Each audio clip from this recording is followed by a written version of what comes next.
It's a chilling mystery that begins on a cold winter morning in Detroit. DeAndre Lane and his youngest child, Bianca, are driving to the home of her mother, Bianca Jones.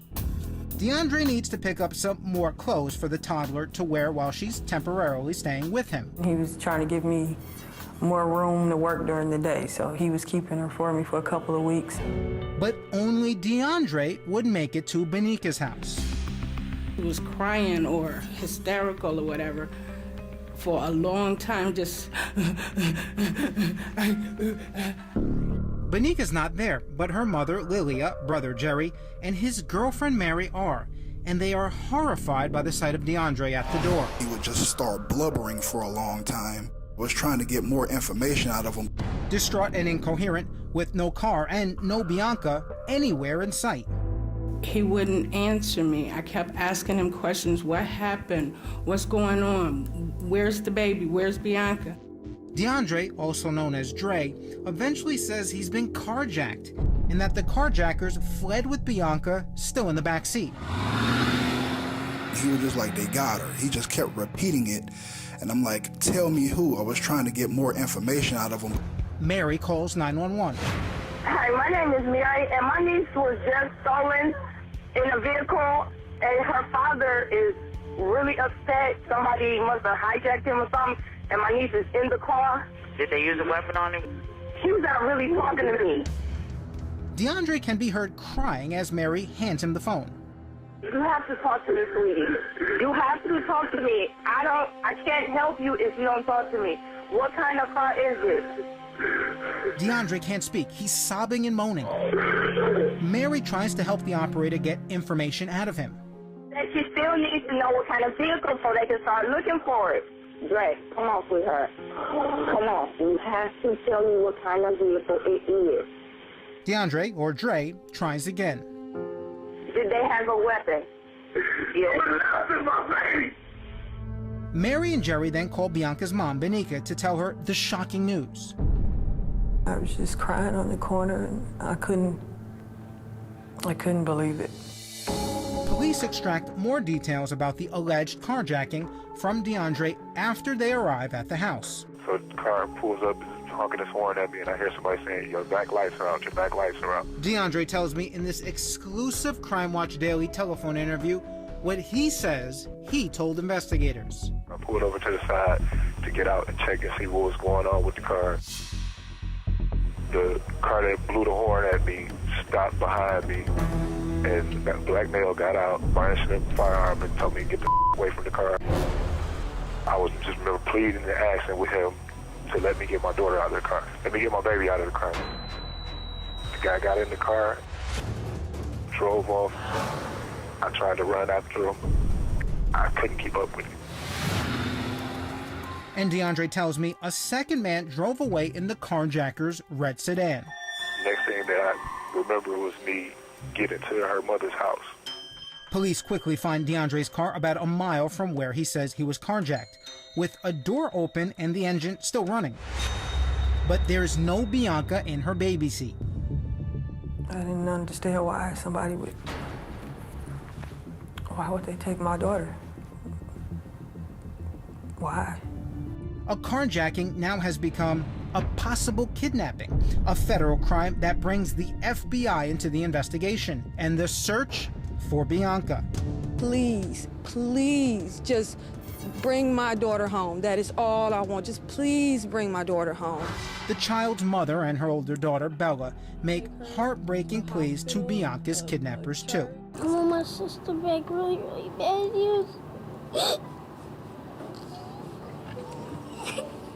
And the other family members, friends, and volunteers help authorities scour the neighborhood for the missing toddler. I'm praying that she is still with us because I want to see that little girl again. I just don't think this is real. It just does not feel real, and I'm hoping to wake up and she'll be there.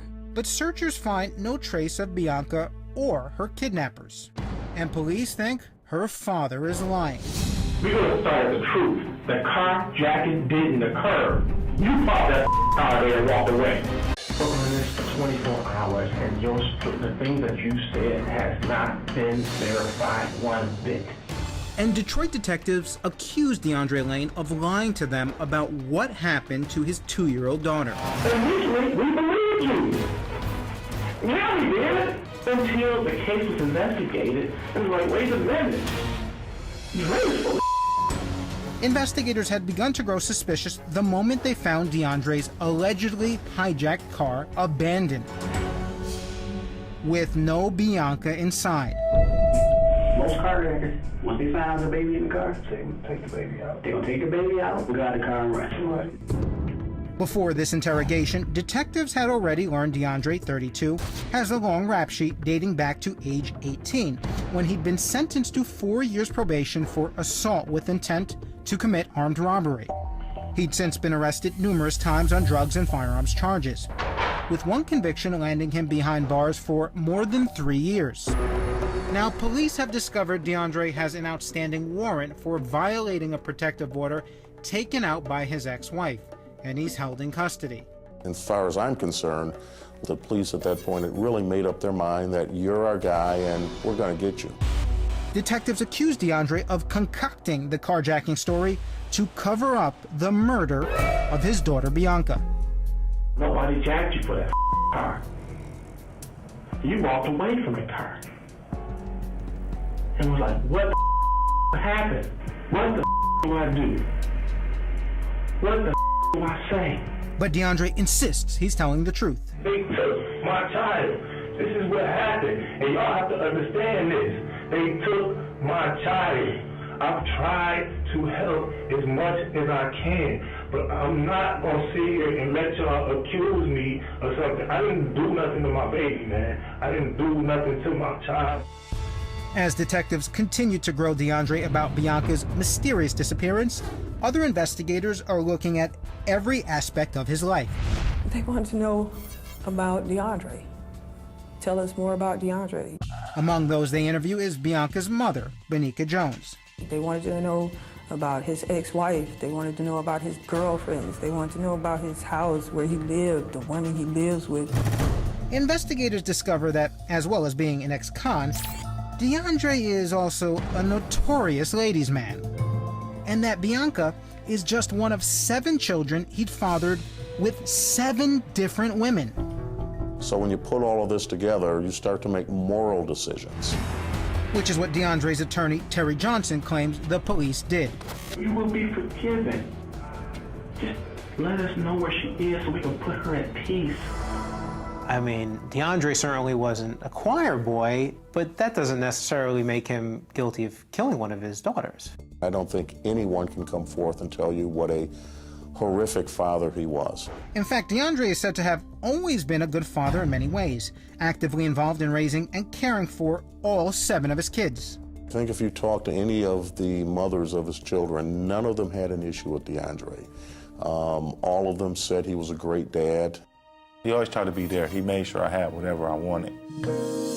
DeAndre's eldest son, DeAndre Jr., says his father was there for his other kids too. We his biggest priority.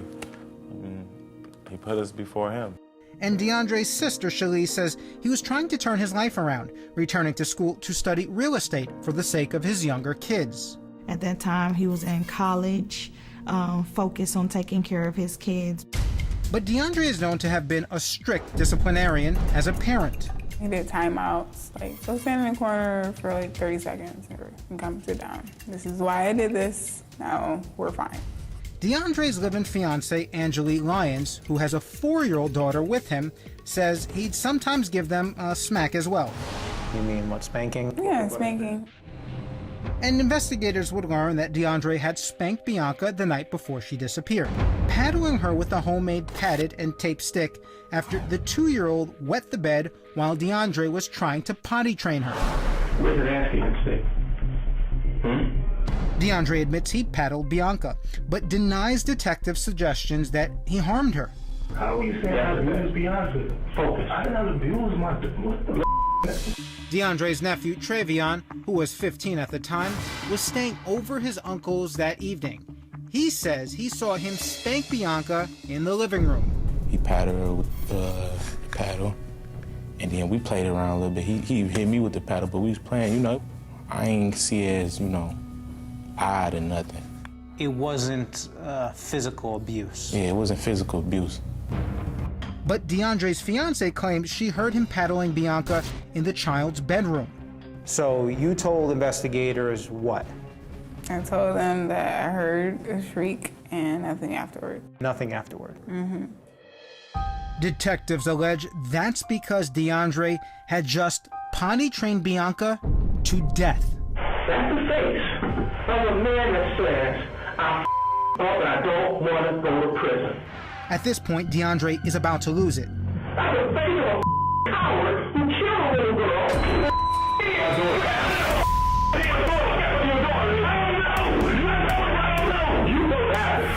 DeAndre would, in fact, fail a polygraph test, which his defense attorney claims was faulty. The results of the polygraph were that DeAndre was being untruthful? Well, I'm not going to say that those were the results. I'm just saying that the polygraph, the way it was administered, was inaccurate. DeAndre also has a witness who says he couldn't have killed Bianca that night because he saw the little girl alive the next morning. I remember him bringing her in there, putting her coat on right next to me. Was she alive? Yeah, very much. I remember it was, yes, like it was that. I remember that part. DeAndre's nephew Travion says his uncle strapped Bianca in her child seat in the car, dropped him and another of his daughters at school, and continued on with Bianca to pick up some clothes for her at her mom's home. At this point, the prosecution says Bianca is deceased. That means it's basically a corpse. That's what they saying, but I know for a fact when I left the house, she was alive. I know that for a fact, because I just, I'm 15, I'm like, I just seen the dead body. I know if somebody alive or not. But police have their own witness, an old friend named Rico Blackwell, who claims Bianca wasn't even in the car when DeAndre pulled over to say hello on his way to the house. Rico said he didn't see a baby in the car, but I showed him Bianca. I don't know why he would say something like that. You need to come to grips about what occurred. Detectives have been grilling DeAndre Lane repeatedly for 2 days about the mysterious disappearance of his baby daughter Bianca. That you told us about a carjacking never occurred. Sorry, bro. It didn't happen. Now, cops are accusing him of murdering Bianca, and they plead with DeAndre to confess. I can't believe your cop just ain't killing me. Tell them how he did it and what he did with her body. Baby girl needs to come home.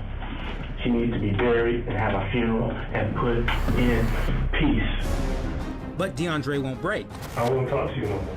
That's what she needs. That's what my baby's not dead. My baby's out there. You never put your baby in place. No. But they come up empty, except for a tiny spot of Bianca's blood found on her pillow, and lab reports show even that paddling stick came back clean. Now, if there's this violent killing that's going on, you would expect to see some kind of decomposition, some kind of blood, or something or other. And no blood is found in the car DeAndre says was hijacked, with his little girl still strapped in her baby seat. So police have no choice but to free DeAndre after holding him for 3 days on an unrelated warrant. I had nothing to do with my daughter's disappearance. I would never harm my children. My children are my life. DeAndre publicly proclaims his innocence and talks to Crime Watch Daily Detroit affiliate WXYZ about the night police believe he potty trained Bianca to death. I might have popped on the butt, like, you're supposed to go to the potty. You popped on the butt, say she goes to the potty. Okay, daddy, go to the potty. He says he used the same padded paddling stick to also discipline his other kids. It's not anything that would hurt them or anything like that. It's basically just to get their attention, you're not supposed to be doing that, pop, don't do that no more. And DeAndre accuses police of putting 1 and 1 together and getting 3. They're trying to make all this stuff out to be more than what it is. I don't have belts and just, I'm trying to discipline them. I don't want to hurt them in any kind of way. But DeAndre fails to change the minds of many of Bianca's relatives, who, like the police, still suspect he killed his baby daughter. Maybe he, was disciplining her and probably hit her too hard or something. I don't know. I hope I really do hope that I am wrong about everything that I think about him. I really do. But honestly, I just don't believe him.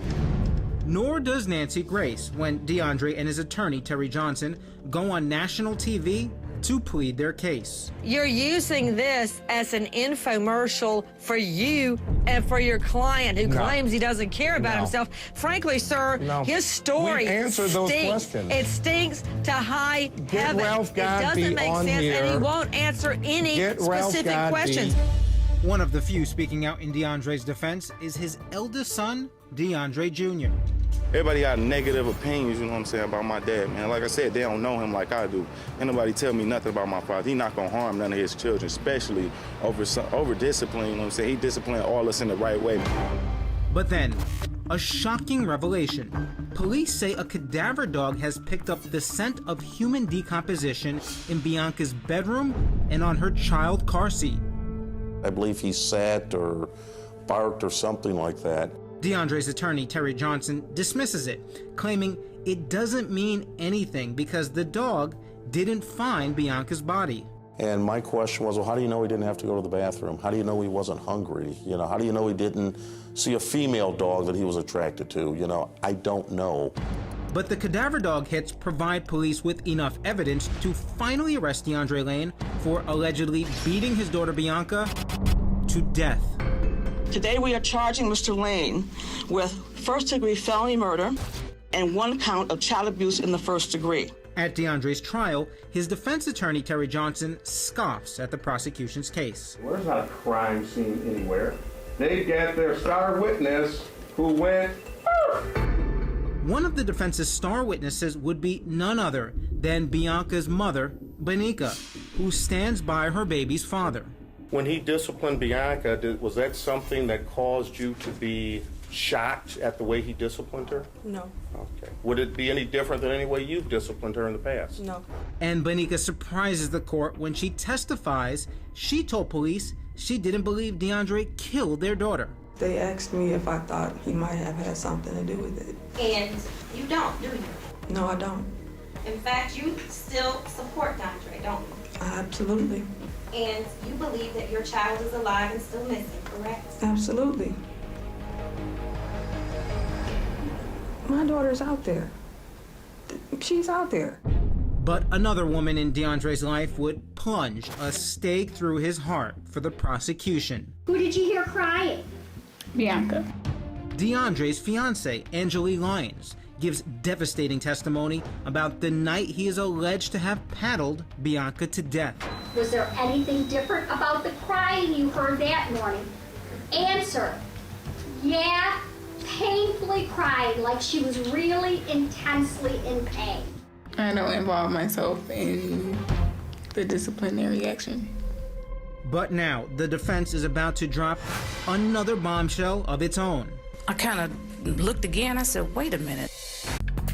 Bianca's mother, Bianca Jones, had just dropped a bombshell at the murder trial of DeAndre Lane, who stands accused of beating their 2-year-old daughter, Bianca, to death after she wet the bed. And you believe that your child is alive and still missing, correct? Absolutely. And Bianca's belief that Bianca really was abducted during a carjacking, just like DeAndre says, is supported in another courtroom bombshell from Nikki Gibbs, who was on patrol for the Detroit Police Department when she claims she saw Bianca alive. And that was just a little more than a week after DeAndre is alleged to have murdered the child. I kind of looked again. I said, wait a minute. Nikki, now retired from the force, says she had been called to a home to investigate a reported disturbance. And then, as we were in the course of just speaking random, this baby comes out of the room. Nikki says it didn't occur to her at the time that the child might be Bianca. It wasn't until 2 days later, when hindsight hit you, that you figured out it was Bianca Jones. That is correct. Nikki says that's when she just happened to see a photo of the missing toddler on her computer. I said, that's the little girl that was in that house. Right down to the distinctive hairdo. And she had cornrows, French braids. And they were pulled in 2 ponytails with beads on it. And she came out like this. like she was crying. Nikki immediately reported the sighting to detectives handling Bianca's case, only to be told they were already convinced the child was dead. And the reaction is no, she's dead? Yeah, it was. As a matter of fact, she's dead. The prosecution still hammers away at the retired officer for not reporting the alleged sighting the day it happened. You would have been required to hold that scene until other officers could get there and investigate, wouldn't? That is correct. But you didn't do that, did you? No, I did not. Because you didn't believe when you were in the house with that child that it was Bianca Jones. Correct. But Nikki remains convinced it was Bianca. You were 100% sure that was the child? That was the child, yes. I mean, there was no doubt in your mind? There was no doubt in my mind. Several other people would also report seeing Bianca alive since her disappearance. One of them, Michael Salisbury, a court-appointed investigator for DeAndre's defense, who followed up on Nikki Gibbs' alleged sighting. So I went up there and saw the child with my own eyes. Salisbury says he had no doubt it was Bianca, but there was something strange and different about the child. A little girl dressed up as a little boy with her eyebrows shaved. I mean, one of the distinct physical characteristics of baby Bianca was her thick, bushy eyebrows. And even with the shaved eyebrows, to me, that was the little girl. And did it register right away that that's Bianca? It did to me, yes. So that's all the little girl I knew. Salisbury asked police to get a search warrant for the house, but like Nikki Gibbs, he says they brushed him aside. They look at you like you're crazy or you don't know what you're talking about. They don't want to hear it. Why do you think that is? Sometimes with the police and even with the prosecutors, they think we've got our man, we don't want to hear nothing else. They just ignore you. So no warrant was issued? No. Amazingly, the defense didn't put Salisbury on the stand and admits it may have been a bad mistake because there would be no further testimony about Bianca possibly being alive, leaving the prosecution plenty of room to continue to say DeAndre lied to cover up her murder. The defendant is going to have you believe that two carjackers turned from carjackers to child abductors in a 6-block ride. And in a dramatic courtroom moment, the child's grandmother, Benica's mother, stops to confront DeAndre after stepping down from the witness stand. Your Honor. Reportedly saying, "Where is she? Tell me where she is." She told me that she would tell them anything she thought would hurt him. She just doesn't like him. She has never liked him. But DeAndre's defense would argue there was no proof Bianca was dead. So I focused the jury on the fact, show me a body before you can go down a road of conviction. DeAndre's fate hangs in the balance as the jury returns to deliver its verdict. How do you find the defendant, DeAndre Lewis Lane, as the count 1 homicide felony murder as to Bianca Lily Jones? Guilty. I'm not going to say I was shocked. I was just hurt. You know, I hurt for that guy. And DeAndre tells me in this telephone interview that he was furious. You're telling me in a situation where you don't have a confession, a body, or any form of evidence that I'm guilty. How is that justice? How is that fair? Then Judge Vonda Evans unloads on DeAndre before sentencing him to life in prison without parole for first-degree felony murder and first-degree felony child abuse of his daughter. You figured that a city plagued with violence, who would care about the disappearance of your child? But you were wrong. You were wrong. But DeAndre fires back at the judge and jury. You were the only ones who said she's dead. No one got on that stand and said she was dead.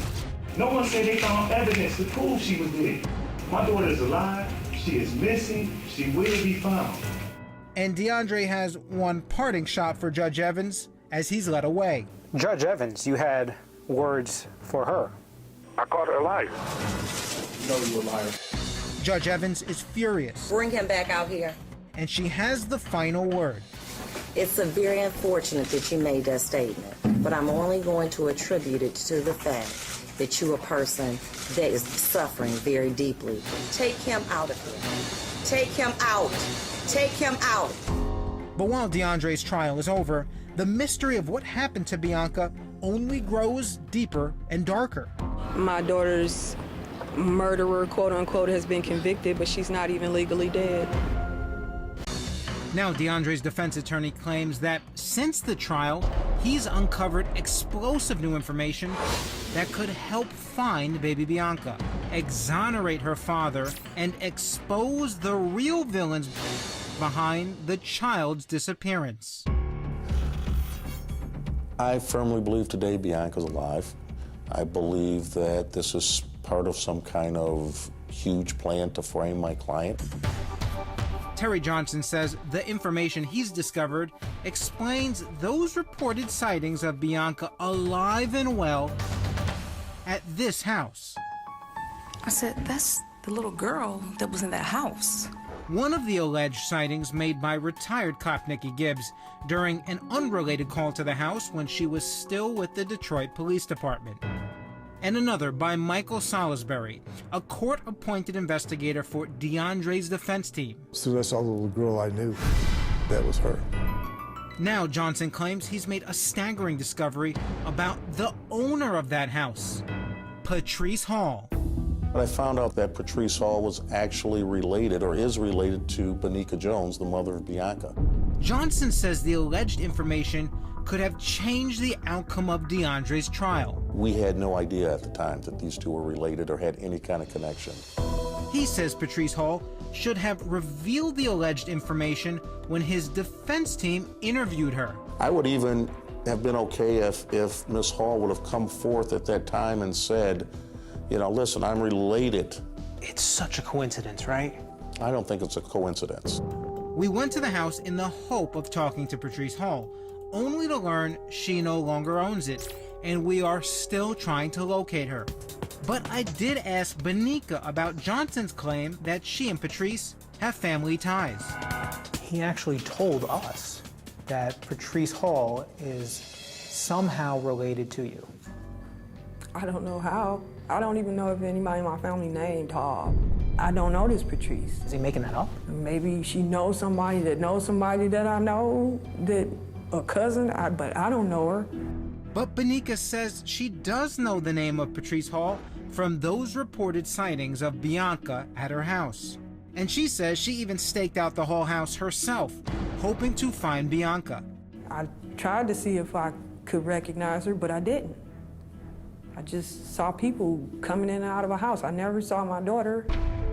Crime Watch Daily also uncovered a police report from a man who says he actually saw Bianca alive outside of Bianca's home.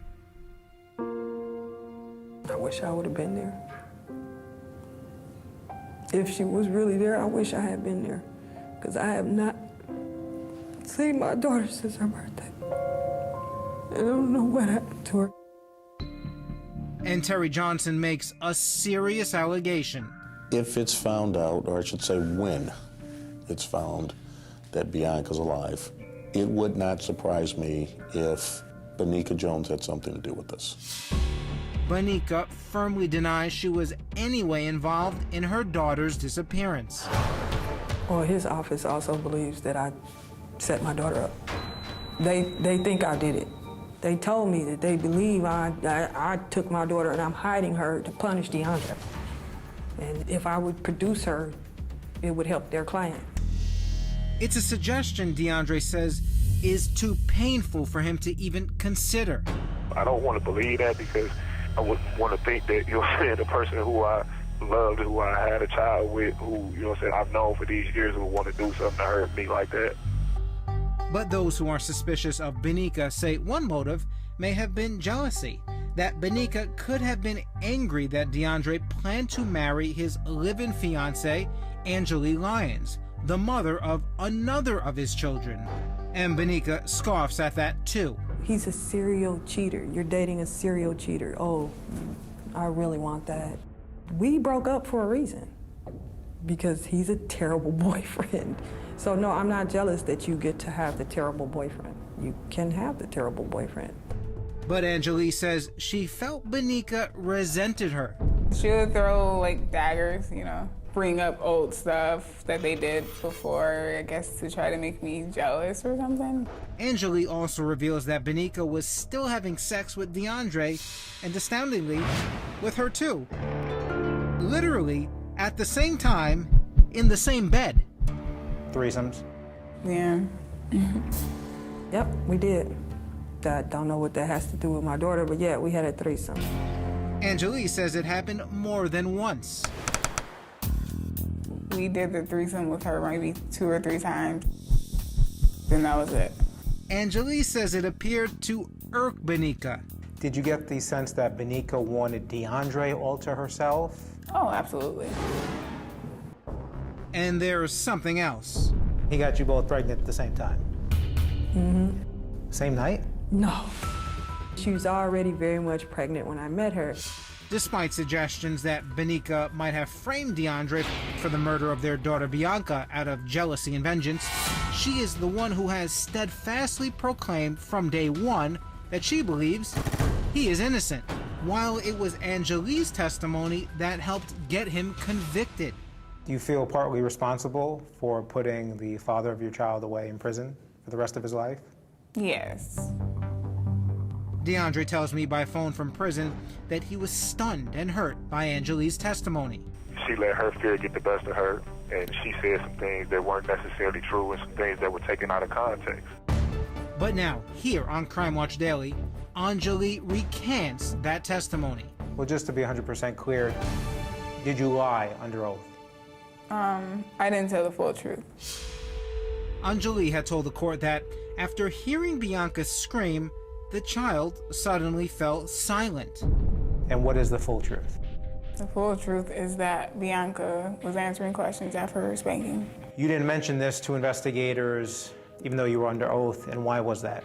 Because I was terrified of going to jail. That was just the reigning thought in my head. I'm going to go to jail, I'm going to go to jail, I'm going to go to jail. What about someone viewing this and says, well, she lied once already. Mm-hmm. And she lied under oath, no less. Mm-hmm. How do we know she's telling the truth now? Well, we'll prove them wrong once we find Bianca.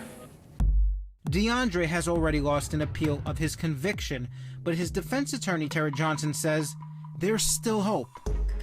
The only way that he's going to be released, exonerated, would be for someone to find this child. If she were still alive, Bianca would now be 8 years old. So you're pretty confident, and this is how Bianca may look if she were alive today? I'm pretty confident that this is what she would look like. Mom Bianca breaks down when I show her the picture. She looked like her brother. You're saying Bianca looks like DeAndre Jr. here? They got the same eyes. And the eyebrows, that was always her dad. Don't keep this. You can have it, yeah. Perhaps this picture will finally solve the mystery of what exactly happened to baby Bianca. Here now to talk about what's next for DeAndre Lane in his fight for freedom and to break down the case against him is criminal defense attorney Rachel Kugel. Rachel, thank you as always for being here. Thanks so much for having me. Talk about the cadaver dog for a minute. Is that admissible in most criminal cases? Well, it's interesting because there's a lot of decisions in both directions. There have been numerous cases I found in preparation for this, Chris. I found at least 6 in the US and UK that resulted in convictions using cadaver dogs. Usually it's relied on more for scent, and usually it's backed up by forensic evidence. The fact that a cadaver dog hit on the car, is that an inexact science? I believe it is. I don't think that there is anything to suggest that that is 99% accurate. The times that we have relied on it in most cases that are available for us to look at like this relate to cases in which there was forensic evidence that then supported. So they didn't rely on the dog alone. The dog then had forensic The dog evidence. led them to the evidence. Exactly, and in this case that didn't happen. All they have is the dog's hit. What you have to remember is the dog is not testifying. What we're getting is someone's interpretation of what they witnessed the dog do. The fact that not one but 2 witnesses came forward to say that baby Bianca was alive, doesn't that create reasonable doubt?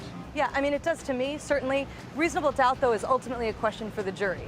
And so the judge has to decide what evidence gets to the jury, and that's where a lot of DeAndre Lane's best next legal arguments come in. But ultimately, the jury found in this case that there was proof beyond a reasonable doubt. What concerns you most about this case? It's the reliance on what I would consider to be junk science, and that's the cadaver dogs in this case, presented to the jury as 99% accurate. In the Innocence Project, there have been over 241 reversals of innocent people, that over half of those have been based on the reliance on unsubstantiated scientific evidence. Ultimately, what happens in this case? It's a tough one because there's already been a conviction, and it's very hard to completely overturn that. I mean, the best thing that could happen is that somehow they find this poor child and bring her home and maybe get some real answers about what happened. Rachel Kugel, thanks as always Thanks for so being much. here with us on Crime Watch Daily.